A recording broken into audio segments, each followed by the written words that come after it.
Operation सिंदूर के बाद पाकिस्तान की हालत अब काबू से बाहर होती जा रही है। भारत ने जिस सख्ती से जवाब दिया, उसने पाकिस्तान को न सिर्फ सैन्य मोर्चे पर पीछे धकेला, बल्कि कूटनीतिक स्तर पर भी झटका दे दिया। अब पाकिस्तान चाहे चीन, अजरबैजान और तुर्की जैसे देशों के कंधों पर बंदूक रखकर कितनी भी उछल कूद कर ले, भारत ने जो संकेत दिया है वो सीधे इस्लामाबाद के दिल तक जा पहुंचा है। तालिबान के विदेश मंत्री आमिर खान मुत्ताकी भारत में हैं। भारत सरकार और तालिबान सरकार के बीच कई मुद्दों को लेकर बातचीत हुई है। ये बातचीत एक बड़ी रणनीति का हिस्सा मानी जा रही है। ये वही तालिबान है जिससे पाकिस्तान खुद भी अक्सर कतराता रहा है। भारत का अगला कदम क्या होगा ये अभी साफ नहीं है, लेकिन संकेत बेहद गंभीर हैं। अगर भारत ने अपनी रणनीति को अमली जामा पहनाया तो यकीन मानिए पाकिस्तान की नींद उड़ना तय है। तालिबान सरकार के विदेश मंत्री मुत्ताकी भारत दौरे पर हैं।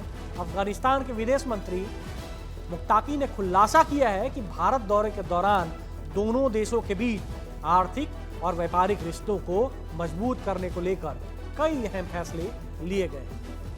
मुत्ताकी ने बताया कि उनकी मुलाकात भारत के विदेश मंत्री डॉक्टर एस जयशंकर से हुई, जिसमें हवाई संपर्क बढ़ाने, नए व्यापारिक समझौतों और निवेश के अवसरों पर गहराई से चर्चा हुई। यानी साफ है, तालिबान सरकार अब भारत के साथ अपने रिश्ते सुधारने और आगे बढ़ाने के मूड में है, और भारत भी इस मौके को एक रणनीतिक अवसर के तौर पर देख रहा है।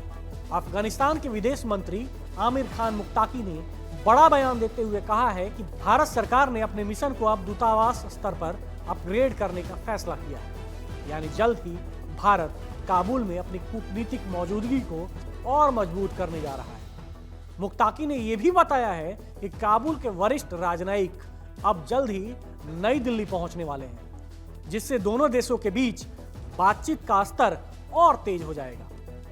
इतना ही नहीं, नई दिल्ली और काबुल के बीच हवाई उड़ानों की संख्या बढ़ाने पर भी सहमति बन चुकी है।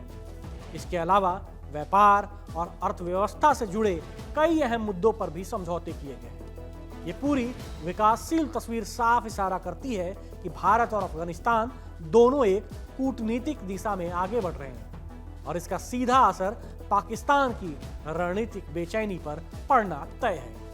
ये पूरी विकासशील तस्वीर साफ इशारा करती है कि भारत और अफगानिस्तान दोनों एक नई कूटनीतिक दिशा में आगे बढ़ रहे हैं, और इसका सीधा असर पाकिस्तान की रणनीतिक बेचैनी पर पड़ना तय है। अफगान विदेश मंत्री आमिर खान मुत्ताकी ने प्रेस कॉन्फ्रेंस में भारत अफगान रिश्तों को लेकर कई बड़े खुलासे किए। मुत्ताकी ने साफ कहा कि अफगानिस्तान भारत को निवेश के लिए आमंत्रित करता है, खासकर खनन, कृषि और खेल जैसे महत्वपूर्ण क्षेत्रों में। उन्होंने कहा कि अफगानिस्तान में अपार संभावनाएं हैं और भारत की भागीदारी वहां की अर्थव्यवस्था को नई दिशा दे सकती है। बैठक के दौरान चाबहार पोर्ट पर भी अहम चर्चा हुई। ये वही बंदरगाह है जो भारत, ईरान और अफगानिस्तान को आपस में जोड़ता है और पाकिस्तान को पूरी तरह बाईपास करता है। इसके साथ ही मुत्ताकी ने भारत से वाघा बॉर्डर खोलने का भी अनुरोध किया है। उन्होंने कहा, भारत और अफगानिस्तान के बीच ये सबसे तेज और सबसे सुगम व्यापारिक मार्ग है और इसे चालू करना दोनों देशों के हित में होगा।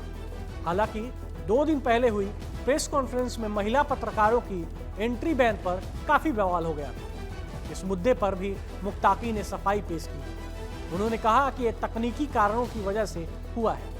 प्रेस कॉन्फ्रेंस अचानक तय हुई थी और सीमित सूची के पत्रकारों को ही बुलाया गया था। इसमें किसी भी तरह का अन्य उद्देश्य नहीं था। यानी भारत अफगान रिश्तों की नई पटकथा तैयार हो चुकी है। आर्थिक सहयोग, रणनीतिक संवाद और क्षेत्रीय कनेक्टिविटी अब इन संबंधों की नई पहचान बनने जा रहा है। वहीं इस मुद्दे पर AIMI के नेता ओवैसी ने तालिबान और भारत के रिश्तों को लेकर बड़ा बयान दिया है। ओवैसी ने साफ तौर पर कहा है कि भारत को तालिबान के साथ अपने रिश्तों को और मजबूत करना चाहिए। उन्होंने कहा कि सिर्फ बातचीत करना काफी नहीं है, भारत को आगे बढ़कर काबुल के साथ पूर्ण राजनयिक संबंध स्थापित करने चाहिए। ओवैसी ने तर्क दिया कि भारत को अपने सुरक्षा और रणनीतिक हितों की रक्षा के लिए अफगानिस्तान में अपनी सक्रियता बढ़ानी चाहिए।